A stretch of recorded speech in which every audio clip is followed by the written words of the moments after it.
Mi nombre es Vicente Morales Ruiz. Tengo 67 años y vivo en un apartamento de 2 habitaciones en el barrio de Ruzafa, Valencia. Lo compré con mis ahorros de toda una vida trabajando como técnico electricista en la empresa municipal. Hace 3 años enviudé y desde entonces vivo solo con los recuerdos de 42 años compartidos con mi esposa Laura. Durante 11 semanas exactas, mi hijo David me ha estado llamando todas las noches a las 10 en punto para preguntarme la misma pregunta. ¿Estás solo, papá? Hace 3 noches decidí mentirle por primera vez en mi vida, y esa simple mentira me salvó de morir mientras dormía. Quiero contar mi historia como advertencia para otros padres que, como yo, jamás imaginarían que sus propios hijos podrían planear su muerte con la frialdad de quien reserva una mesa en un restaurante. Antes de continuar, suscríbete y activa la campanita, porque cada día publicamos nuevas historias. Deja tu like y cuéntanos en los comentarios desde qué ciudad y país nos ves. Todo comenzó el 19 de junio de 2024, un miércoles por la noche. Recuerdo la fecha exacta porque ese día había sido el cumpleaños de Laura y pasé la tarde en el cementerio llevándole sus flores favoritas, claveles blancos. Regresé a casa alrededor de las 7 de la tarde.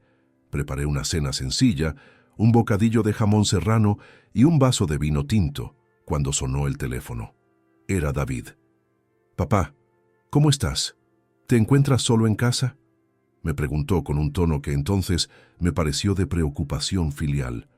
Le respondí que sí, que estaba solo como siempre. Charlamos brevemente sobre cosas sin importancia: su trabajo en la gestoría, el rendimiento escolar de mi nieto Marcos, el calor insoportable del verano valenciano. Colgamos después de 5 minutos. No le di mayor importancia a esa llamada. David había estado más atento desde la muerte de su madre, o al menos eso creía yo entonces. La llamada del jueves siguiente fue idéntica. Misma hora, 10 de la noche, misma pregunta. «¿Estás solo, papá?». Respondí afirmativamente. Conversamos otros 5 minutos y colgamos. El viernes se repitió el patrón, y el sábado, y cada maldito día durante las siguientes 11 semanas. 22 llamadas exactamente a las 10 de la noche. Ni un minuto antes, ni un minuto después. Siempre la misma pregunta inicial. ¿Estás solo? Al principio lo interpreté como una rutina reconfortante. Mi hijo preocupado por su padre viudo. Pensé que quizás temía que me sintiese abandonado o deprimido. Incluso me conmovía esa constancia. Pero conforme pasaban las semanas, algo en mi interior comenzó a incomodarme. No era el contenido de las conversaciones, que siempre resultaban cordiales y superficiales. Era la insistencia obsesiva en confirmar mi soledad. ¿Por qué necesitaba saberlo con tanta precisión cada noche? La segunda semana de agosto, noté algo extraño. Llegué una tarde del mercado y encontré el cajón de mi escritorio ligeramente abierto. Yo siempre cierro ese cajón porque ahí guardo documentos importantes: escrituras del apartamento, pólizas de seguros antiguos, extractos bancarios. Pensé que había sido descuido mío. A los 67 años uno empieza a dudar de su propia memoria. Cerré el cajón sin darle mayor importancia. 3 días después, mi álbum de fotografías familiares estaba en la mesa del salón. Yo nunca lo dejo ahí. Siempre lo guardo en la estantería superior del armario del dormitorio. De nuevo, atribuí el detalle a mi memoria fallida. Quizás lo había sacado para ver fotos de Laura y olvidé guardarlo. Pero una vocecita incómoda en mi cabeza susurraba que algo no cuadraba. La tercera señal fue más evidente. Regresé de mi caminata matutina por el jardín del Turia, alrededor de las 9 de la mañana del 23 de agosto, y encontré marcas de barro seco en el recibidor. Manchas de pisadas que definitivamente no eran mías. Uso siempre las mismas zapatillas deportivas gastadas para caminar, y esas huellas correspondían a zapatos formales, como los que usa David para trabajar. El corazón me dio un vuelco. Revisé ventanas y puertas. Todo cerrado desde dentro. Entonces recordé que David tenía copia de las llaves desde que Laura enfermó para poder entrar en caso de emergencia. Esa noche, cuando llamó puntualmente a las 10, mi voz sonó diferente. «¿Estás solo, papá?», preguntó como siempre. Sí, hijo, estoy solo, respondí, pero por primera vez observé mi respuesta desde fuera, como si fuera un actor recitando un guión ensayado. Después de colgar, me quedé sentado en el sofá durante casi una hora, mirando fijamente el teléfono móvil. ¿Por qué mi propio hijo necesitaba confirmar mi soledad cada noche con precisión de relojero suizo? Al día siguiente, llamé a Javier Campos Prieto, mi mejor amigo desde hace más de 40 años. Javier trabajó 35 años como inspector de la Policía Nacional antes de jubilarse. Nos conocemos desde que éramos críos en el barrio de Benimaclet. Le conté sobre las llamadas nocturnas, los objetos movidos, las pisadas de barro. Javier me escuchó en silencio y cuando terminé su rostro reflejaba preocupación genuina. Vicente, no me gusta nada esto. Déjame investigar un poco. Mientras tanto, instala cámaras de seguridad discretas en tu apartamento. Tengo un contacto que puede hacerlo sin que se note, me dijo mientras bebíamos café con leche en nuestro bar habitual de la calle Sueca. Le pareció exagerado al principio, pero su experiencia policial le dictaba precaución. El lunes 27 de agosto, un técnico recomendado por Javier instaló 4 cámaras diminutas, una en el salón, otra en el pasillo que conecta con las habitaciones, una tercera en mi dormitorio enfocando la puerta y la última en la cocina, todas conectadas a una aplicación en mi teléfono móvil que grababa continuamente y enviaba alertas de movimiento. El técnico, un hombre joven llamado Alberto Ruiz Franco, me explicó pacientemente cómo funcionaba el sistema. Me costó entender la tecnología, pero finalmente logré manejar la aplicación básica. Esa noche David llamó como siempre. ¿Estás solo, papá? Esta vez dudé un segundo antes de responder. Sí, hijo, estoy solo. Colgamos después de la conversación rutinaria sobre el tiempo y la salud. Me acosté inquieto, con el teléfono móvil en la mesita de noche, la aplicación de las cámaras abierta. Revisé las imágenes en directo antes de dormir. Todo normal. Cerré los ojos cerca de la medianoche. A las 3:15 de la madrugada, el teléfono vibró violentamente sobre la mesita. Una notificación de la aplicación. Movimiento detectado en salón. Me incorporé de golpe, el corazón golpeándome el pecho como un tambor enloquecido. Con manos temblorosas abrí la aplicación y toqué la grabación en directo. Lo que vi me heló la sangre. La cámara del salón mostraba a 2 figuras moviéndose sigilosamente en la oscuridad, iluminadas apenas por la luz de la farola que entraba por la ventana. Aumenté el brillo de la pantalla del móvil. La figura masculina era inconfundible. David, mi hijo, vestido completamente de negro, guantes en las manos, usando una linterna pequeña de luz tenue. Y junto a él, Cristina, mi nuera, también vestida de oscuro, con una mochila colgada al hombro. Me quedé paralizado, observando desde mi cama mientras violaban mi hogar y mi confianza. David fue directamente al escritorio. Abrió el cajón con llave, su llave, la copia que yo mismo le había dado años atrás. Sacó documentos, los fotografió uno por uno con su teléfono móvil, escrituras del apartamento, extractos bancarios de los últimos 6 meses, pólizas antiguas de seguros, todo meticulosamente documentado. Cristina revisaba armarios, cajones, tomaba notas en un cuaderno pequeño, pero lo más aterrador sucedió cuando David se dirigió hacia la cocina. La cámara instalada allí lo capturó con claridad espeluznante. Se arrodilló junto al calentador de gas natural que tengo instalado en la pared, ese mismo que uso para calentar agua y la calefacción en invierno. Sacó de su mochila un pequeño dispositivo electrónico del tamaño aproximado de una cajetilla de tabaco, con cables y una pantalla digital. Lo conectó cuidadosamente al regulador del gas, manipuló durante varios minutos, programó algo en la pantallita que emitía luz azulada. Cristina sostenía la linterna mientras David trabajaba con precisión quirúrgica. Escuché sus voces susurradas a través del audio de la cámara. ¿Estás seguro de que funcionará?, preguntó ella. Completamente. Se activará automáticamente a las 4:30 de la madrugada. Para cuando alguien lo descubra, parecerá un accidente doméstico. Un anciano que olvidó cerrar el gas. Ocurre constantemente, respondió David con una frialdad que jamás le conocí. Permanecieron en mi apartamento exactamente 27 minutos. Los vi marcharse con la misma precaución silenciosa con que entraron. Escuché el clic suave de la cerradura al cerrar. Después, silencio absoluto. Me quedé sentado en la cama, temblando, incapaz de procesar lo que acababa de presenciar. Mi propio hijo, el niño que sostuve en brazos hace 42 años, acababa de instalar lo que claramente era un dispositivo diseñado para matarme mientras dormía. No dormí el resto de esa noche. Me quedé sentado en la cama, con todas las luces encendidas, revisando una y otra vez las grabaciones. Observé cada detalle, cada gesto, cada palabra susurrada entre David y Cristina. A las 5 de la mañana, cuando el sol comenzaba a iluminar tímidamente las calles de Valencia, tomé una decisión. No llamaría a la policía todavía. Necesitaba entender la magnitud completa de lo que estaba sucediendo. Necesitaba saber por qué mi propio hijo quería verme muerto. A las 6:30 de la mañana llamé a Javier.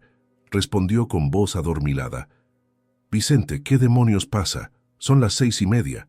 Le pedí que viniera inmediatamente a mi apartamento. Algo en mi tono debió alarmarle porque no hizo más preguntas. «Dame 20 minutos», respondió. Cuando Javier llegó, le mostré las grabaciones. Su rostro, normalmente afable y relajado, se endureció progresivamente mientras observaba las imágenes. Vi cómo su mandíbula se tensaba, cómo sus ojos de policía experimentado analizaban cada fotograma. Cuando terminamos de ver los 27 minutos completos, se quedó en silencio durante casi un minuto entero. «Vicente, esto es intento de asesinato premeditado. Ese dispositivo en el calentador, necesitamos que un experto lo examine, pero por lo que veo, está diseñado para liberar gas de forma controlada mientras duermes. El monóxido de carbono te mataría en menos de 1 hora. Y tienes razón en una cosa. Parecería un accidente doméstico perfectamente creíble. Un viudo anciano, solo, que olvidó cerrar el gas», dijo Javier con voz profesional, la misma que probablemente usaba cuando interrogaba sospechosos. Pero yo necesitaba más información antes de actuar. «Javier, necesito entender el motivo. ¿Por qué David haría esto? Necesito saberlo antes de destruir completamente mi familia y enviarlo a prisión». Javier me miró con una mezcla de compasión y determinación. «Está bien, dame 48 horas, pero no te quedes aquí solo, ven a mi casa, y bajo ninguna circunstancia estés en este apartamento durante la madrugada». Esa misma mañana, empaqué una bolsa pequeña y me instalé temporalmente en la casa de Javier y su esposa Dolores en el barrio de Campanar. Les dije que había problemas con las tuberías y necesitaba hacer reparaciones. Dolores, siempre maternal y acogedora, preparó la habitación de invitados sin hacer preguntas incómodas. Javier, mientras tanto, activó su red de contactos. Durante el día, Javier llamó a Patricia Domínguez Sanz, una abogada especializada en derecho civil y penal, que había trabajado frecuentemente con la policía durante sus años de servicio. Patricia tenía 52 años, pelo corto gris platino, mirada penetrante y reputación de ser meticulosa hasta la obsesión. Llegó a la casa de Javier esa misma tarde, alrededor de las 7. Le mostramos las grabaciones. Patricia tomó notas detalladas en su tablet, pausando el vídeo repetidamente para capturar detalles específicos. «Necesito acceso a información sobre David, situación financiera, movimientos bancarios, pólizas de seguros. ¿Me autorizas para investigar en tu nombre, Vicente?», preguntó con profesionalidad absoluta. Le firmé una autorización legal que ella misma redactó en el momento. Esa noche, a las 10 en punto, mi teléfono sonó. Era David, puntual como un reloj suizo. Mi mano tembló al responder. «¿Estás solo, papá?», preguntó con el tono habitual, como si no hubiera estado en mi apartamento 6 horas antes instalando un dispositivo para matarme. «Sí, hijo, estoy solo, aunque tengo un pequeño problema con las tuberías, así que probablemente tenga que llamar a un fontanero mañana», mentí, improvisando una excusa por si acaso. Conversamos brevemente. Su voz sonaba completamente normal, tranquila, afectuosa incluso. Colgué sintiéndome físicamente enfermo. Al día siguiente, Patricia comenzó su investigación. Tenía contactos en bancos, aseguradoras, registros públicos. A las 3 de la tarde me llamó. Vicente, necesito que vengas a mi despacho en la calle Colón. He encontrado algo que debes ver personalmente. El tono de su voz no admitía réplica. El despacho de Patricia ocupaba el tercer piso de un edificio elegante, cerca de la plaza del ayuntamiento. Su oficina era austera pero profesional. Estanterías repletas de códigos legales, un escritorio amplio de madera oscura y vistas a la calle bulliciosa. Me senté frente a ella mientras abría varios archivos en su ordenador. Vicente, tu hijo David está en graves problemas financieros. Hace 8 meses acumuló deudas de 127.000 euros en casinos online, principalmente póker y ruleta. Las deudas están distribuidas entre 4 plataformas diferentes: Bet365, 888 Casino, Leo Vegas y Codere. Ha estado pagando intereses mínimos, pero la deuda crece constantemente, explicó mientras me mostraba extractos bancarios obtenidos legalmente a través de órdenes judiciales express que ella misma gestionó con un juez amigo. Sentí que el mundo se desmoronaba. 127.000 euros, una fortuna. Pero eso no es lo peor, continuó Patricia con expresión sombría. Hace 6 meses, David tramitó una procuración notarial supuestamente firmada por ti. Utilizó un documento antiguo que tú firmaste hace años, cuando Laura estaba enferma, y necesitabas que él pudiera gestionar temas médicos en tu nombre. Ese poder notarial caducó hace 4 años, pero David falsificó una renovación. Con esa procuración fraudulenta, contrató un seguro de vida a tu nombre. Mi corazón se detuvo. ¿Un seguro de vida? ¿De cuánto? Patricia giró la pantalla del ordenador hacia mí. Ahí estaba, una póliza de Mapfre Seguros, contratada el 28 de febrero de 2024, por valor de 450.000 euros. Beneficiario único en caso de fallecimiento del asegurado, David Morales Santos. Prima mensual, 380 euros, pagados religiosamente durante 6 meses desde la cuenta bancaria de David. Es completamente ilegal. La firma en el contrato es falsificada. Tengo aquí el informe pericial de un grafólogo que comparó tu firma auténtica con la del contrato de seguro. Las diferencias son evidentes, pero lo más grave es que este seguro tiene una cláusula específica. No cubre suicidios durante los primeros 2 años, pero sí cubre accidentes domésticos desde el primer día de vigencia. Un accidente por fuga de gas calificaría perfectamente, explicó Patricia, mientras yo intentaba procesar la magnitud del horror. Mi hijo no solo planeaba matarme, había estado preparando meticulosamente el crimen durante 6 meses. Falsificó documentos, contrató un seguro fraudulento, estudió la mejor manera de simular un accidente. Las llamadas nocturnas confirmando mi soledad eran el último paso antes de ejecutar su plan, y probablemente lo habría logrado si aquella noche no hubiera instalado las cámaras. Hay más, dijo Patricia. He investigado las visitas nocturnas a tu apartamento, basándome en pequeñas inconsistencias en tus facturas de electricidad y datos de tu cerradura inteligente, que según me dijiste, instalaste hace 4 meses, he podido rastrear accesos no autorizados. David ha entrado en tu apartamento, sin tu conocimiento, un mínimo de 47 veces en los últimos 3 meses, siempre entre las 2 y las 4 de la madrugada, siempre después de confirmar telefónicamente que estabas solo. 47 veces. Casi todas las noches durante 3 meses, mi hijo había violado mi hogar, revisado mis pertenencias, fotografiado mis documentos, estudiado mis rutinas, todo mientras yo dormía confiado en la habitación contigua. La traición era tan profunda, tan absoluta, que superaba mi capacidad de comprensión emocional. Vicente, hay algo más que necesitas saber, continuó Patricia con expresión aún más grave. He hablado con Rosa Navarro Gil, tu vecina del 4º piso. Ella me contactó después de que Javier la entrevistara ayer. Rosa me dijo que hace 3 semanas, alrededor de las 6 de la mañana, estaba despierta porque sufre de insomnio. Escuchó ruido de pasos en las escaleras y vio a David saliendo de tu apartamento. Pensó que habías tenido alguna emergencia y él te estaba ayudando, así que no dijo nada. Pero lo que más le llamó la atención fue que David llevaba una mochila abultada y parecía nervioso. Rosa Navarro, 71 años, viuda como yo, vivía en el edificio desde hace 30 años. Era discreta pero observadora. Si ella había visto a David salir con una mochila a las 6 de la mañana, significaba que las invasiones nocturnas eran incluso más frecuentes de lo que indicaban los registros de la cerradura. «Patricia, ¿qué hago ahora? ¿Voy directamente a la policía?», pregunté, sintiendo el peso de 67 años aplastándome los hombros. Ella negó con la cabeza. «Todavía no. Necesitamos neutralizar el dispositivo en tu calentador. Si vamos a la policía ahora, David podría alegar que lo instaló para otro propósito o que las grabaciones son falsas. Necesitamos evidencia física irrefutable.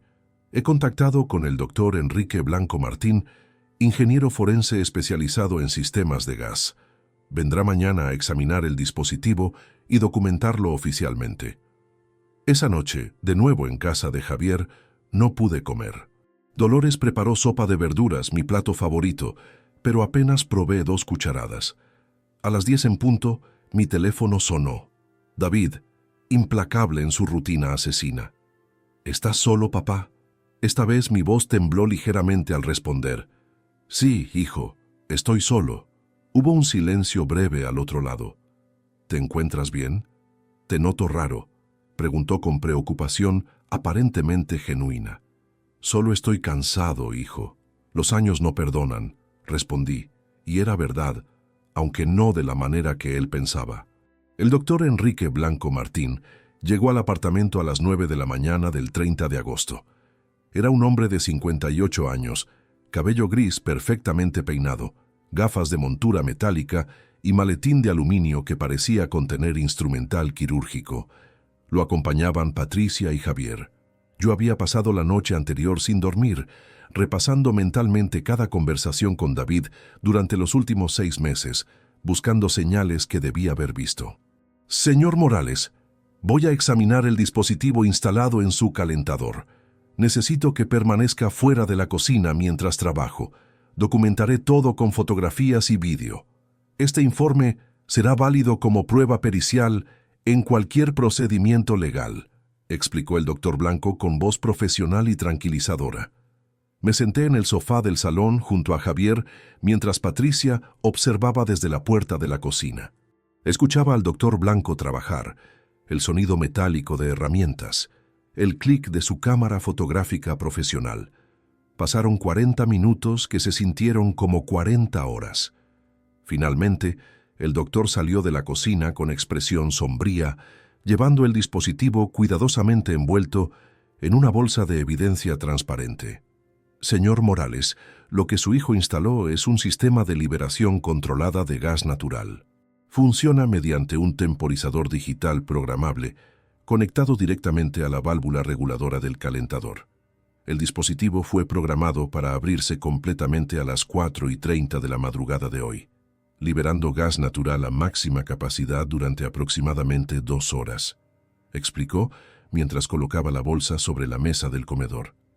«¿Qué habría pasado si hubiera estado durmiendo aquí?», pregunté, aunque ya conocía la respuesta. El doctor Blanco me miró directamente a los ojos. «Señor Morales, el gas natural desplaza el oxígeno en espacios cerrados. En un apartamento de este tamaño, con las ventanas cerradas como usted acostumbra durante la noche, según me informaron, la concentración de gas habría alcanzado niveles letales en aproximadamente 90 minutos. Usted habría perdido la conciencia mientras dormía, sin dolor, pero inevitablemente habría fallecido por asfixia antes de las 7 de la mañana». El silencio que siguió era tan denso que podía sentirlo físicamente. Javier apretó mi hombro con fuerza. Patricia tomaba notas en su tablet con expresión controlada pero tensa.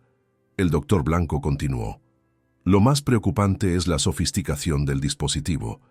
No es algo que pueda comprarse en una tienda común. Requiere conocimientos técnicos específicos o contacto con alguien que los tenga. El temporizador es de grado profesional. utilizado normalmente en sistemas de riego automatizado agrícola. La modificación para conectarlo a una válvula de gas requiere comprensión de presiones, flujos y mecanismos de seguridad. ¿David tiene esos conocimientos?, preguntó Patricia. Negué con la cabeza. Mi hijo estudió administración de empresas. Trabaja en una gestoría manejando contabilidad y declaraciones fiscales. No tiene formación técnica que yo conozca. El doctor Blanco guardó el dispositivo en su maletín. Entonces, ¿alguien lo ayudó o lo adquirió ya modificado? Hay mercados clandestinos en Internet donde pueden obtenerse este tipo de dispositivos. Haré un análisis más detallado en mi laboratorio para determinar el origen exacto. Después de que el doctor Blanco se marchara, llevándose el dispositivo como evidencia, Patricia extendió varios documentos sobre la mesa. Vicente, necesitamos hablar sobre los próximos pasos. Tenemos evidencia sólida de intento de asesinato premeditado, las grabaciones de las cámaras, el dispositivo pericial, la póliza de seguro fraudulenta, las entradas no autorizadas documentadas. Pero antes de ir a la policía, necesito que entiendas algo importante. Se quitó las gafas y me miró con expresión maternal, casi compasiva. Una vez que presentemos denuncia formal, no habrá vuelta atrás. David será arrestado, probablemente Cristina también como cómplice. Enfrentarán cargos criminales graves. Intento de homicidio, falsificación de documentos, fraude de seguros. Las penas podrían ser de 15 a 20 años de prisión. Tu familia, tal como la conoces, dejará de existir. Tu nieto Marcos quedará en medio de todo esto. ¿Estás preparado para esas consecuencias? La pregunta me golpeó como un puñetazo. Marcos tenía 16 años, un chico bueno, estudioso, que adoraba a su abuelo. Pasábamos todos los domingos juntos jugando ajedrez y hablando de historia, su materia favorita. ¿Qué sabía Marcos sobre los planes de sus padres? ¿Era posible que estuviera involucrado? La idea me resultaba insoportable. Necesito hablar con Marcos antes de decidir, dije finalmente. Patricia asintió. Lo imaginaba, pero ten cuidado. Si Marcos sabe algo y advierte a David, toda nuestra evidencia podría comprometerse. David podría huir o destruir pruebas adicionales que aún no hemos descubierto. Javier intervino. Yo puedo estar presente durante esa conversación, como testigo y para tu protección emocional. Esa misma tarde llamé a Marcos. Me respondió al segundo tono, con su voz adolescente que todavía no terminaba de cambiar completamente. Abuelo, ¿cómo estás? Hace días que no hablamos. Su entusiasmo genuino me partió el corazón. Marcos, necesito verte, a solas. ¿Puedes venir a casa de Javier esta tarde? Dile a tus padres que quiero ayudarte con un trabajo del instituto. Hubo una pausa. Claro, abuelo. Todo está bien. Suenas preocupado. Le aseguré que todo estaba bien y quedamos en vernos a las 6 de la tarde. Marcos llegó puntualmente, vestido con su uniforme del instituto, mochila cargada de libros. Alto para su edad, cabello oscuro como el de David, pero con los ojos verdes de Laura, mi esposa fallecida. Me abrazó con el afecto despreocupado de quien no conoce traiciones. Javier nos dejó solos en el salón, aunque permanecía cerca en la cocina. Marcos, necesito hacerte algunas preguntas difíciles y necesito que seas completamente honesto conmigo. Comencé eligiendo cuidadosamente mis palabras.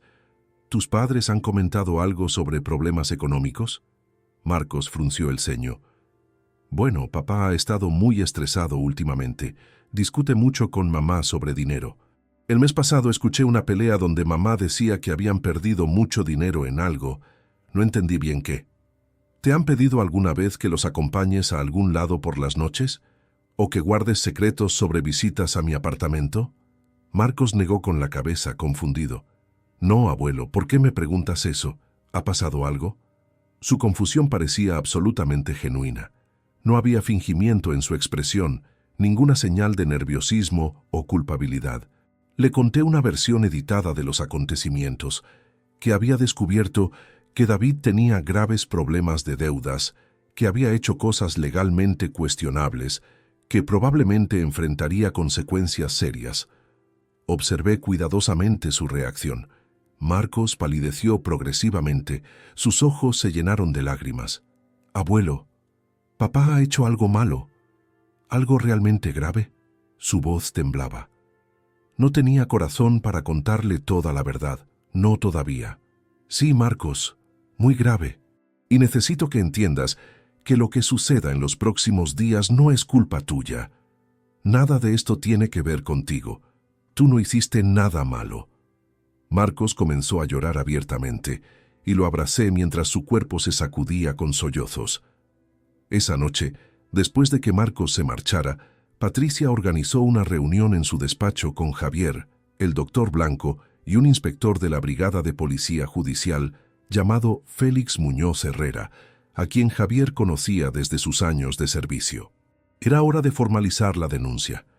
El inspector Muñoz, hombre de unos 45 años con aspecto cansado pero mirada inteligente, revisó meticulosamente toda la evidencia. Las grabaciones de las cámaras, el informe pericial del doctor Blanco, los documentos bancarios, la póliza de seguro fraudulenta, los registros de la cerradura inteligente. Tomó notas durante más de 2 horas, haciendo preguntas específicas sobre fechas, horarios, conversaciones. «Señor Morales, esto es uno de los casos más premeditados que he visto en años. La evidencia es sólida y múltiple. Mañana mismo solicitaré órdenes de arresto para David Morales Santos y Cristina Vega Ortiz. También registraremos su domicilio en busca de evidencia adicional. Ordenadores, teléfonos móviles, documentos. Probablemente encontremos más material incriminatorio», explicó el inspector mientras organizaba copias de toda la documentación. «¿Cuándo los arrestarán?», pregunté con voz que apenas reconocía como mía. «Mañana por la mañana temprano, alrededor de las 7. Queremos arrestarlos antes de que salgan a trabajar, cuando estén juntos en su domicilio. Señor Morales, necesito preguntarle algo importante. ¿Quiere estar presente durante el arresto?». La pregunta me tomó por sorpresa. Quería ver a mi hijo esposado, llevado por la policía, su vida destruyéndose frente a mis ojos. Parte de mí deseaba estar allí, confrontarlo una última vez. Otra parte quería huir, no ver nunca más su rostro. «Sí», respondí finalmente. «Quiero estar presente. Necesito mirarlo a los ojos y preguntarle por qué». El inspector Muñoz asintió con comprensión. «Puede acompañarnos, pero deberá permanecer en el vehículo policial hasta que aseguremos la escena. No queremos que se produzcan situaciones violentas o peligrosas». Acepté las condiciones. Esa noche, la última antes del arresto, David llamó puntualmente a las 10. Esta vez, cuando preguntó, «¿Estás solo, papá?», algo en mi interior se quebró definitivamente. «Sí, David, estoy completamente solo, más solo de lo que jamás imaginé que podría estar», respondí con un doble significado que él no podía comprender. Hubo un silencio breve. «Papá, de verdad te noto extraño últimamente. ¿Quieres que pase a verte mañana?». La oferta, viniendo del hombre que había planeado meticulosamente mi muerte, resultaba obscenamente irónica. «No, hijo, no hace falta que vengas mañana. De hecho, creo que pasará bastante tiempo antes de que volvamos a vernos», respondí. Otro silencio. «¿Estás enfadado conmigo por algo, papá?». Su voz sonaba genuinamente preocupada, como si realmente le importara, como si los últimos 6 meses de planificación asesina no hubieran existido. «No estoy enfadado, David. Solo estoy increíblemente triste. Más triste de lo que las palabras pueden expresar», dije, y era la verdad más pura que había pronunciado en semanas. Colgué sin esperar su respuesta. El 31 de agosto de 2024 amaneció gris y húmedo en Valencia. Me desperté a las 5 de la mañana sin haber dormido realmente, solo sumido en ese estado intermedio donde los pensamientos se mezclan con pesadillas fragmentadas. Javier ya estaba levantado preparando café en la cocina. Dolores me abrazó sin decir nada, comprendiendo que las palabras resultaban inútiles ante lo que estaba por suceder. A las 6:15, el inspector Félix Muñoz llegó acompañado de otros 3 agentes en 2 vehículos policiales sin distintivos. Vehículos discretos, sedanes oscuros que no llamaban la atención. El inspector me saludó con un apretón de manos firme. «Señor Morales, ¿Está seguro de querer acompañarnos? Todavía puede quedarse aquí. Le informaremos de todo lo que suceda. Negué con la cabeza. Necesito estar ahí. Necesito verlo. El trayecto hasta el apartamento de David en el barrio de Benicalap duró 20 minutos que se sintieron simultáneamente eternos y brevísimos. David y Cristina vivían en un edificio moderno de 8 plantas, apartamento en el tercer piso con vistas a un pequeño parque infantil. Había estado allí cientos de veces. Comidas dominicales, cumpleaños de Marcos, Navidades. Cada recuerdo feliz ahora estaba contaminado por la certeza de la traición. Llegamos a las 6:47. El inspector me indicó que permaneciera en el vehículo estacionado frente al edificio. Desde allí tenía vista directa a la entrada principal. Vi cómo los 4 agentes entraban con determinación profesional. Javier, que había insistido en acompañarme, permanecía sentado a mi lado en silencio, su presencia sólida y reconfortante. Pasaron 8 minutos. A las 6:55 vi movimiento en la entrada del edificio. Primero salió una agente custodiando a Cristina, esposada, vestida con una bata de casa rosa, el cabello despeinado, rostro demacrado por el shock. Incluso desde la distancia podía ver que lloraba. Detrás, escoltado por el inspector Muñoz y otro agente, apareció David. Mi hijo iba vestido con pantalón de pijama y camiseta blanca, también esposado. Pero lo que me congeló fue su expresión. No había shock, ni miedo, ni siquiera sorpresa genuina. Había cálculo. Sus ojos se movían rápidamente, evaluando la situación, buscando opciones. Cuando su mirada se cruzó con la mía a través de la ventanilla del coche, vi algo que nunca había visto antes en mi hijo: reconocimiento frío. Sabía exactamente por qué estaba siendo arrestado. Los metieron en coches separados.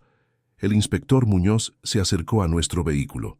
«Señor Morales, vamos a llevarlos a comisaría para interrogatorio formal. El registro del apartamento llevará aproximadamente 2 horas. ¿Quiere esperar aquí o prefiere ir a la comisaría?» Pedí ir a la comisaría. Necesitaba estar cerca, aunque no pudiera participar directamente. En la comisaría de la Brigada de Policía Judicial, en la Avenida del Cid, me hicieron esperar en una sala pequeña pero cómoda, con café y agua disponible.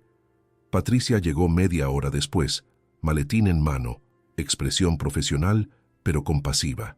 «Vicente, el interrogatorio comenzará pronto. No podrás estar presente, pero te informaré de todo inmediatamente después. David ha solicitado abogado, lo cual es su derecho. Cristina, sin embargo, ha comenzado a hablar voluntariamente». A las 9 de la mañana, Patricia salió de la sala de interrogatorios con expresión sombría. Se sentó frente a mí y abrió su cuaderno de notas. Cristina ha confesado todo, completamente. Dice que David la convenció hace 8 meses, cuando las deudas de los casinos se volvieron inmanejables. Según su versión, David investigó durante meses diferentes métodos para simular un accidente doméstico creíble. Consideraron intoxicación por medicamentos, caídas en la bañera, incluso un supuesto robo violento. Finalmente, decidieron el monóxido de carbono porque era el menos rastreable. Patricia hizo una pausa, como si le costara continuar. Cristina dice que ella fotografiaba los documentos mientras David instalaba el dispositivo. Entraban después de las llamadas nocturnas porque David había calculado que tú dormías más profundamente entre las 2 y las 4 de la madrugada. Las 47 entradas documentadas eran para estudiar tus rutinas, buscar documentos valiosos y finalmente instalar el dispositivo hace 3 semanas. ¿Y David? ¿Qué ha dicho él?, pregunté con voz ronca. Patricia cerró su cuaderno. David permanece en silencio absoluto. Su abogado, un tal Alberto Ferrer Campos, le ha aconsejado no declarar hasta revisar toda la evidencia. Pero hay algo que necesitas saber. Durante el registro del apartamento, encontraron un ordenador portátil con archivos detallados. Patricia sacó su tablet y me mostró fotografías tomadas por la policía científica. Eran capturas de pantalla de documentos de Word. Reconocí inmediatamente la letra de David, su estilo meticuloso de organización. El primer archivo se titulaba Planificación, febrero a septiembre 2024. Lo leí con horror creciente. Era un plan paso a paso. Febrero. Establecer contacto regular nocturno. Acostumbrar al objetivo a llamadas rutinarias. Marzo. Obtener duplicado de llaves. Realizar primeras entradas de reconocimiento. Abril. Fotografiar todos los documentos financieros y legales. Mayo. Contactar con especialista en dispositivos temporizados. Junio. Instalar cámaras de vigilancia para confirmar que objetivo duerme solo todas las noches. El documento continuaba durante 4 páginas, cada paso planificado con precisión administrativa. «Había instalado cámaras en tu apartamento», dijo Patricia con voz tensa. Pequeñas, ocultas en objetos decorativos, las encontraron durante el registro. David te observaba constantemente, Vicente. Conocía tus horarios exactos de sueño, cuando salías a caminar, cuando recibías visitas. Todo documentado. Sentí náuseas físicas. La invasión de privacidad era casi tan horrible como el intento de asesinato. Mi propia casa, mi refugio, había sido violado sistemáticamente durante meses. Cada momento íntimo, cada momento de vulnerabilidad, observado y catalogado por mi hijo como si fuera un experimento científico. Hay más archivos, continuó Patricia. Uno titulado Gestión post-evento, donde David detallaba exactamente cómo reaccionaría ante tu muerte. ¿Qué diría a la policía? ¿Cómo organizaría el funeral? ¿Cuánto tiempo esperaría antes de cobrar el seguro para no parecer sospechoso? Incluso escribió el discurso que daría en tu entierro. Es espeluznantemente detallado. No pude evitarlo. Lloré. Por primera vez desde que todo comenzó, lloré abiertamente. No lágrimas silenciosas, sino sollozos profundos que sacudían todo mi cuerpo. Javier me abrazó, mientras Patricia apartaba la mirada discretamente, permitiéndome ese momento de quiebre total. Lloré por el hijo que creí tener y que nunca existió realmente. Lloré por los 42 años de paternidad que ahora parecían una mentira completa.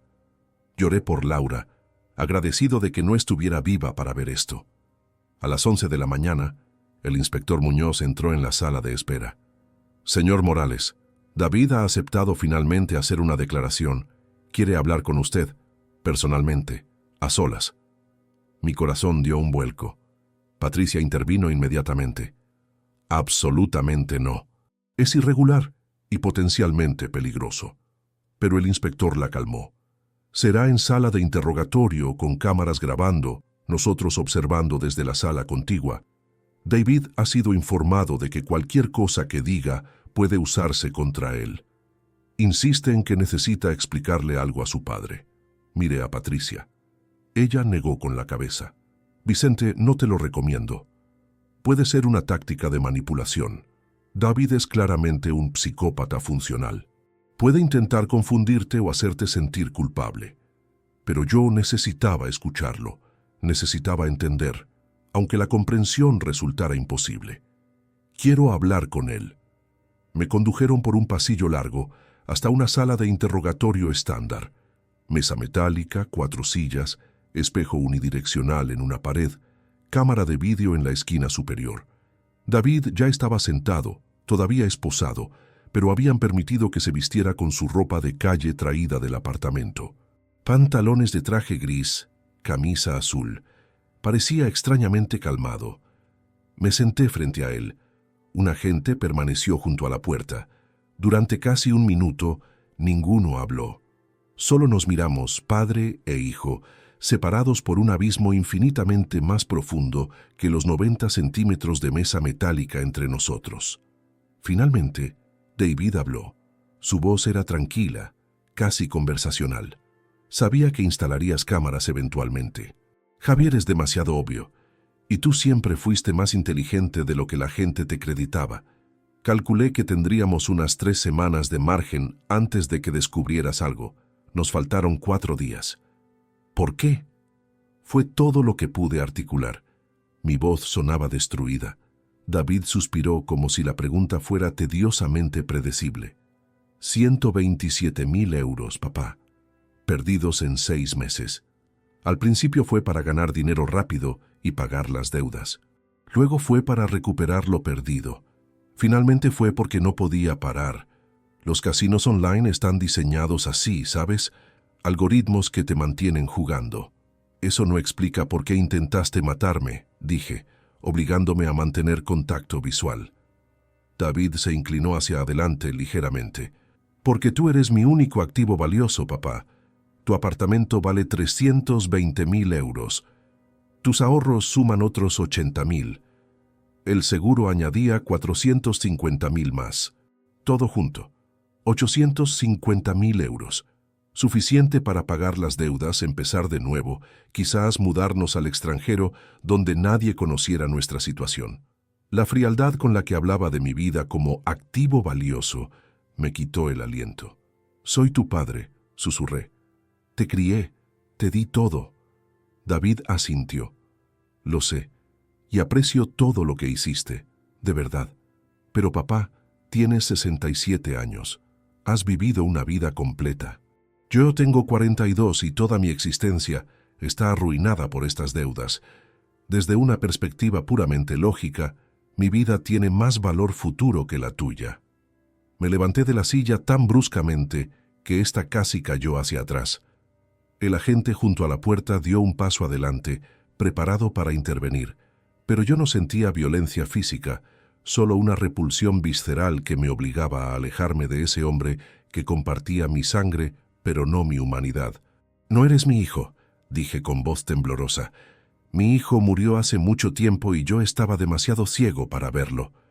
David no mostró emoción alguna ante mis palabras. Simplemente se encogió de hombros con la indiferencia de quien discute el clima. «Pensé que lo entenderías. Siempre fuiste racional. Esto era solo una solución práctica a un problema matemático». Salí de la sala de interrogatorio sin responder. No había nada más que decir. En el pasillo, Patricia me esperaba con expresión sombría. «Vicente, la Fiscalía presentará cargos formales esta tarde. Intento de homicidio agravado por premeditación y alevosía, falsificación de documentos públicos, fraude de seguros.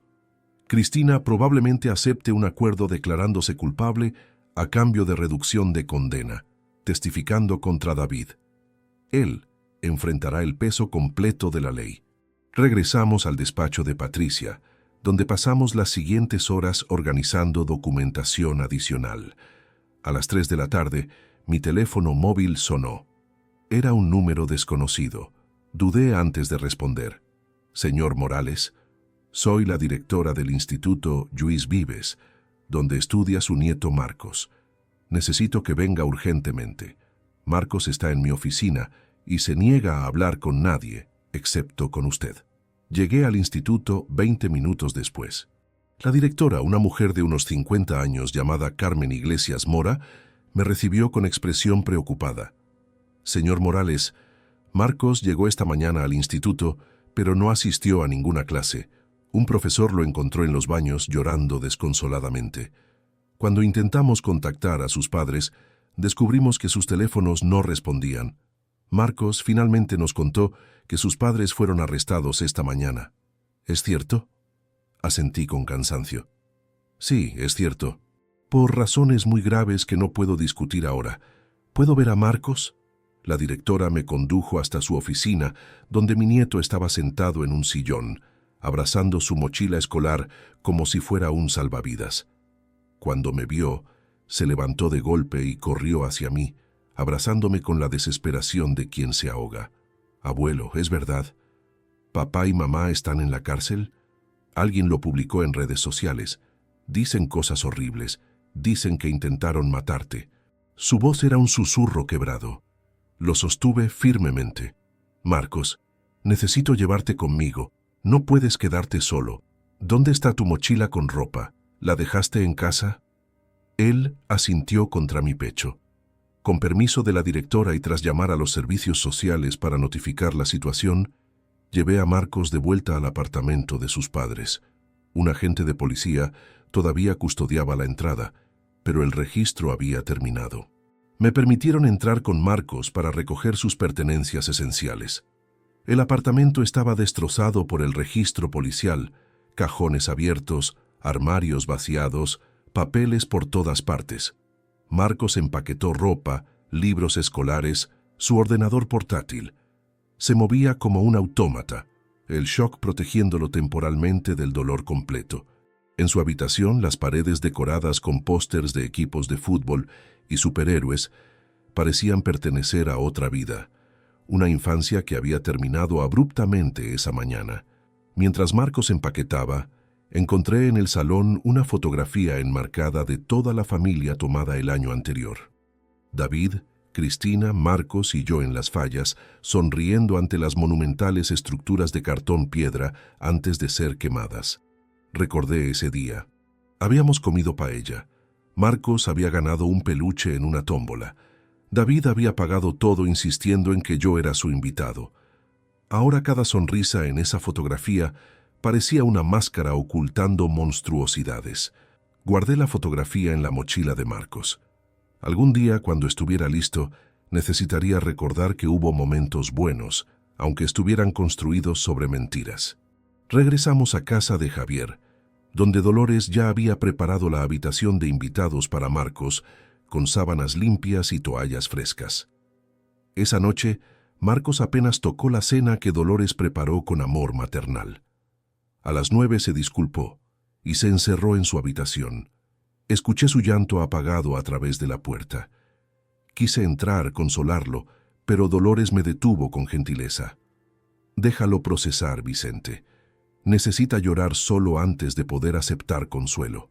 El 1 de septiembre, Patricia me citó en su despacho, junto con una asistente social del departamento de menores, llamada Mónica Delgado Ruiz. Vicente, necesitamos discutir la situación legal de Marcos. Con ambos padres en prisión preventiva esperando juicio, el chico necesita un tutor legal temporal. Técnicamente debería ir a un centro de acogida, pero dado que eres su abuelo y tienes medios económicos y vivienda adecuada, puedo solicitar al juez que te conceda la tutela temporal. ¿Yo puedo hacer eso?, pregunté sorprendido por la posibilidad. Mónica, mujer de unos 40 años con expresión amable pero profesional, asintió. Señor Morales, es la mejor opción para Marcos. Conoce su entorno, mantiene estabilidad educativa y, más importante, tiene un vínculo afectivo saludable con usted. Haré la recomendación formal al juez de menores. Mientras tanto, Marcos puede quedarse bajo su cuidado informal.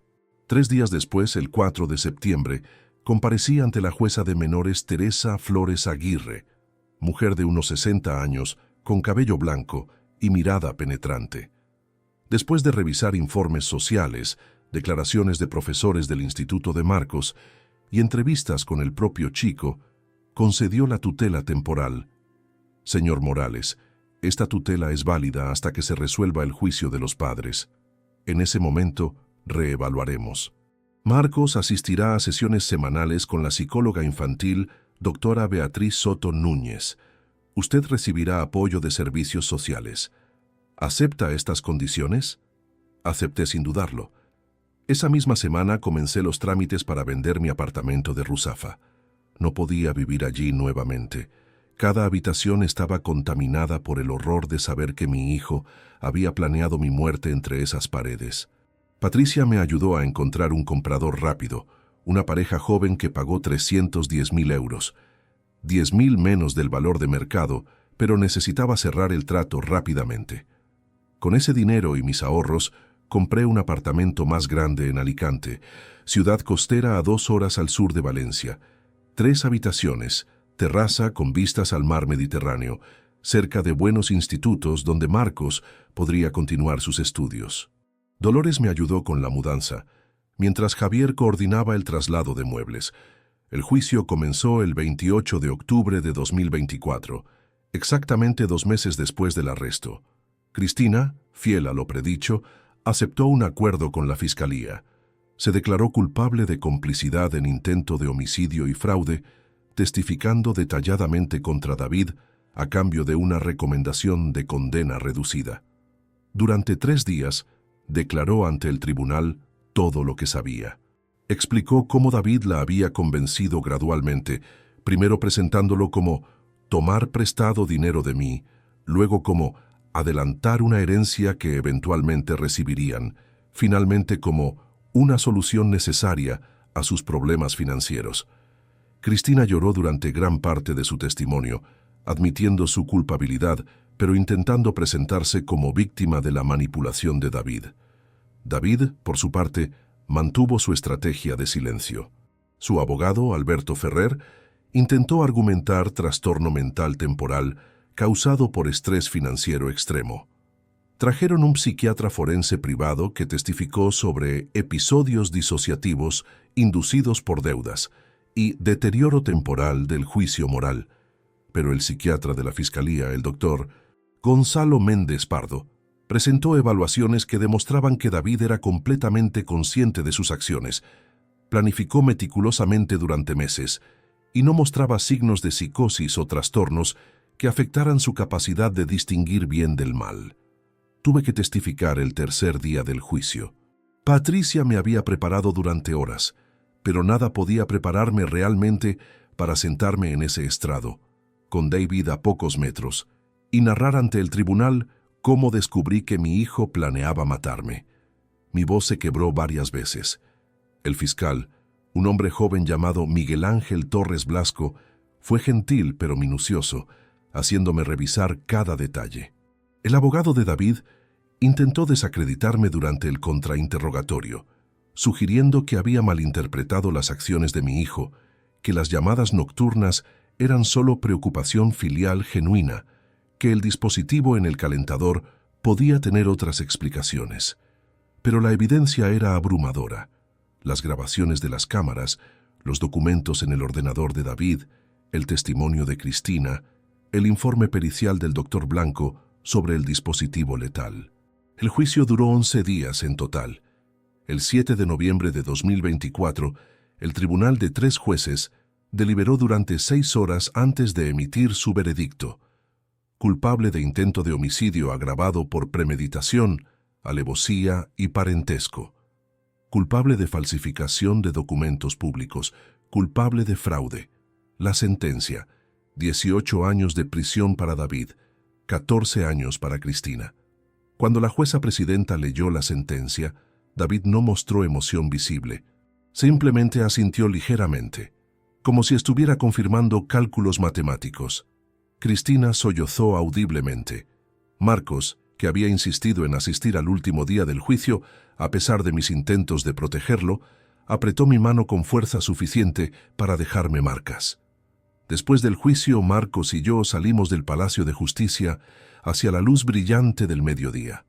Los periodistas nos esperaban, cámaras y micrófonos extendidos, gritando preguntas. Patricia y Javier formaron una barrera humana, mientras nos escoltaban hasta el coche. No respondí ninguna pregunta. No había palabras adecuadas para explicar la destrucción completa de una familia. Nos mudamos definitivamente a Alicante el 18 de noviembre de 2024. El apartamento nuevo era luminoso, con paredes blancas que reflejaban la luz del Mediterráneo, tan diferente del apartamento oscuro de Valencia, cargado de recuerdos envenenados. Marcos eligió la habitación más grande, con ventanas que daban al mar. Durante las primeras semanas apenas hablaba. Se movía por el apartamento como un fantasma, asistiendo al instituto mecánicamente, completando tareas escolares sin entusiasmo real. La doctora Beatriz Soto Núñez, la psicóloga asignada por servicios sociales, visitaba nuestro apartamento 2 veces por semana. Era una mujer de unos 45 años, voz suave pero mirada firme, especializada en trauma infantil. Después de cada sesión con Marcos, hablaba conmigo brevemente en la cocina, mientras él permanecía en su habitación. «Vicente, Marcos está procesando una traición múltiple», me explicó durante una de estas conversaciones a principios de diciembre. No solo sus padres intentaron matar a su abuelo, la persona que más ama, también descubrió que su vida familiar completa era una mentira. Todo lo que creía saber sobre sus padres, sobre el amor, sobre la confianza, ha sido destruido. Va a necesitar tiempo, mucho tiempo. Yo también comenzaba terapia con un psicólogo en Alicante, el doctor Rafael Montero Silva, recomendado por Patricia. Las sesiones eran dolorosas. Rafael me obligaba a confrontar preguntas que había evitado. ¿Cuándo exactamente David dejó de ser mi hijo y se convirtió en ese extraño calculador? Hubo señales que ignoré durante años. ¿Fui mal padre de alguna manera que contribuyó a crear ese monstruo? Vicente, escúchame con atención, me dijo Rafael durante una sesión particularmente difícil en enero de 2025. No creaste un psicópata. La psicopatía tiene componentes genéticos y neurológicos que están fuera de tu control. Lo que sí puedes hacer ahora es sanar, reconstruir tu vida y ser el ancla emocional que Marcos necesita desesperadamente. En febrero de 2025, 3 meses después de la sentencia, recibí una carta de David. Llegó desde la prisión de Fontcalent, a solo 20 kilómetros de nuestro apartamento en Alicante. La ironía de que estuviera tan cerca geográficamente, pero infinitamente distante en todos los demás sentidos, no se me escapó. La carta permaneció sin abrir sobre la mesa de la cocina durante 4 días. Marcos la veía cada mañana durante el desayuno, pero nunca preguntaba si la abriría. Finalmente, el 5.º día, con Marcos en el instituto y yo solo en el apartamento, abrí el sobre. La letra de David era la misma de siempre, clara, ordenada, ligeramente inclinada hacia la derecha. Leyó como un informe empresarial más que como carta de un hijo a su padre. Papá, he tenido mucho tiempo para reflexionar sobre mis acciones. Los psicólogos de la prisión me han diagnosticado con trastorno de personalidad antisocial. Aparentemente, siempre lo tuve, pero funcioné adecuadamente en sociedad hasta que el estrés financiero desencadenó comportamientos extremos. No espero perdón. Solo quiero que entiendas que cuando planeé tu muerte, genuinamente no sentía que estuviera haciendo algo moralmente incorrecto. Era simplemente resolver un problema. Ahora, con tratamiento, comienzo a comprender intelectualmente por qué eso estuvo mal, aunque emocionalmente sigo sin sentir remordimiento real. Esta honestidad probablemente te resulte horrible, pero después de todo lo sucedido, mereces la verdad completa. No solicito visitas. No quiero que Marcos me vea aquí. Firma todos los documentos necesarios para renunciar permanentemente a la patria potestad. Cristina hará lo mismo. Marcos es tuyo ahora, en todos los sentidos que importan. Cuídalo mejor de lo que yo podría haberlo hecho. David. Leí la carta 3 veces. No lloré. Esa etapa había pasado. Solo sentí una tristeza profunda y antigua, como observar ruinas de una civilización perdida. Guardé la carta en una caja fuerte, junto con toda la documentación del juicio. Algún día, cuando Marcos fuera adulto y estuviera listo, podría leerla si quería. Pero ahora, protegerlo significaba filtrar estas verdades insoportables. En marzo de 2025, los trámites legales concluyeron. David y Cristina renunciaron formalmente a sus derechos parentales. La jueza Flores convirtió mi tutela temporal en adopción legal permanente. Marcos Morales Vega se convirtió oficialmente en mi hijo adoptivo. Cuando salimos del juzgado ese día, Marcos me abrazó en la acera y susurró: «Gracias, abuelo. Quiero decir, papá. ¿Puedo llamarte papá?» Mi corazón se partió y se recompuso simultáneamente. Puedes llamarme como te haga sentir más cómodo, Marcos. Abuelo, papá, Vicente. Cualquiera está bien. Lo importante es que estamos juntos. Él sonrió por primera vez en meses. Una sonrisa pequeña, frágil, pero genuina. La vida gradualmente encontró un nuevo ritmo. Marcos comenzó a hacer amigos en su nuevo instituto. Se unió al equipo de ajedrez, descubriendo un talento natural que yo alimentaba jugando partidas con él cada noche después de cenar. Sus calificaciones mejoraron. La doctora Soto reportó avances significativos en su terapia. Yo, por mi parte, me uní a un grupo de apoyo para víctimas de crímenes familiares. Nos reuníamos los jueves por la noche en un centro comunitario cerca del puerto. Escuchar historias de otros que habían sobrevivido traiciones similares me ayudaba a sentirme menos aislado en mi dolor. Había una mujer, Isabel Ramos Torres, cuya hija intentó envenenarla por herencia. Un hombre, Tomás Gil Navarro, cuyo hermano lo atacó con un cuchillo durante una disputa sobre propiedades. Todos llevábamos cicatrices invisibles pero compartidas. En mayo de 2025, Javier y Dolores nos visitaron durante un fin de semana largo. Cocinamos paella en la terraza, nadamos en la playa, jugamos a las cartas hasta tarde. Dolores abrazaba a Marcos constantemente, esa madre sustituta que nunca tuvo realmente. Javier y yo bebíamos cerveza fría mientras observábamos el atardecer sobre el Mediterráneo, el cielo pintándose de naranjas y rosas imposibles. Vicente, ¿alguna vez te preguntas qué habría pasado si no hubieras instalado esas cámaras, si hubieras seguido confiando ciegamente? Preguntó Javier con voz pausada. Lo consideré honestamente. Estaría muerto. David habría cobrado el seguro. Cristina y él probablemente habrían continuado sus vidas como si nada. Marcos crecería sin saber nunca que sus padres asesinaron a su abuelo. Es un pensamiento que me persigue algunas noches. Javier asintió. Pero no pasó. Estás aquí. Marcos está sano. La justicia se cumplió, aunque de manera horrible. Tenía razón, por supuesto, pero la justicia no borra el dolor, solo lo contiene, lo hace manejable. En junio de 2025, recibí una llamada inesperada de Cristina. Había sido transferida a la prisión de mujeres de Picassent, cerca de Valencia. Su voz sonaba diferente, más pequeña, despojada de la confianza que recordaba. Vicente, sé que no tengo derecho a pedirte nada, pero necesito que sepas que lo siento, verdaderamente. Cada día me despierto horrorizada por lo que hice. A diferencia de David, yo sí siento remordimiento. No pido perdón porque no lo merezco. Solo quería que supieras que no paso un día sin odiarme a mí misma. No supe qué responder inicialmente. Finalmente dije, Cristina, tu remordimiento no cambia lo que hiciste, no cambia el trauma que causaste a Marcos, pero acepto que es genuino. Eso es todo lo que puedo ofrecerte. Ella lloró silenciosamente al otro lado de la línea. Marcos está bien. ¿Puedo saber algo sobre él? La protectividad instantánea que sentí me sorprendió. No, Marcos está sanando, y parte de esa sanación es no tener contacto contigo. Algún día, cuando sea adulto, podrá decidir si quiere comunicarse. Hasta entonces, respeta su necesidad de distancia. Colgué sintiendo una mezcla extraña de compasión y furia.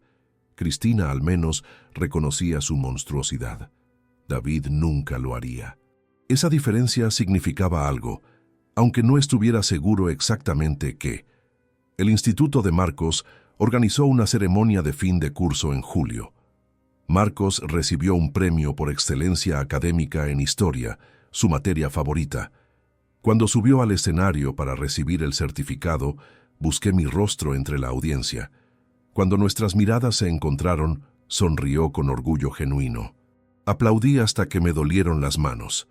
Este niño que había sobrevivido la peor traición imaginable y aún encontraba razones para sonreír. Después de la ceremonia, caminamos por el paseo marítimo comiendo helado. Marcos había crecido 6 centímetros en los últimos 9 meses.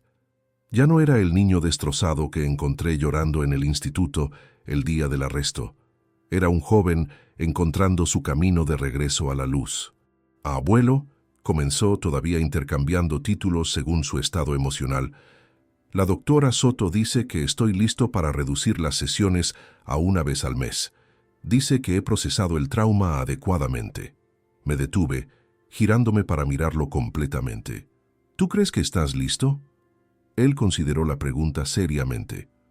Creo que siempre voy a cargar esto, pero ya no me define completamente. Soy más que el chico cuyos padres intentaron matar a su abuelo. Soy Marcos. Me gusta el ajedrez. Soy bueno en historia, tengo amigos, tengo un abuelo que me quiere más que nada en el mundo. Lo abracé allí mismo en el paseo marítimo, turistas fluyendo alrededor de nosotros como agua alrededor de rocas. Estoy tan orgulloso de ti, susurré contra su cabello que olía a sal marina y juventud. Más orgulloso de lo que las palabras pueden expresar. Esa noche, sentado solo en la terraza después de que Marcos se durmiera, reflexioné sobre los 11 meses transcurridos desde aquella primera llamada nocturna que desencadenó todo. Había perdido un hijo, pero ganado otro.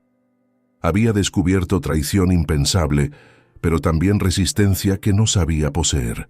Había visto el peor lado de la humanidad, pero también el mejor. Javier arriesgando su reputación para ayudarme, Patricia trabajando incansablemente sin cobrar honorarios completos, Rosa Navarro siendo lo suficientemente observadora y valiente para reportar lo que vio, la doctora Soto dedicando horas extra a Marcos sin cargo adicional. El dolor nunca desaparecería completamente. Algunas noches todavía me despertaba sudando, reviviendo el momento de ver a David instalando el dispositivo en mi calentador. Algunas tardes caminaba por Alicante y veía a un padre con su hijo adulto riendo juntos, y la punzada de lo que perdí me cortaba el aliento. Pero estas heridas ya no sangraban constantemente. Habían formado cicatrices que, aunque dolorosas al tacto, me permitían funcionar, vivir, incluso ocasionalmente encontrar alegría. Si esta historia te ha gustado, apóyanos con un like, suscríbete al canal y déjanos tus opiniones en los comentarios. Para escuchar la siguiente historia, haz clic en la caja que aparece a la izquierda. Gracias por acompañarnos.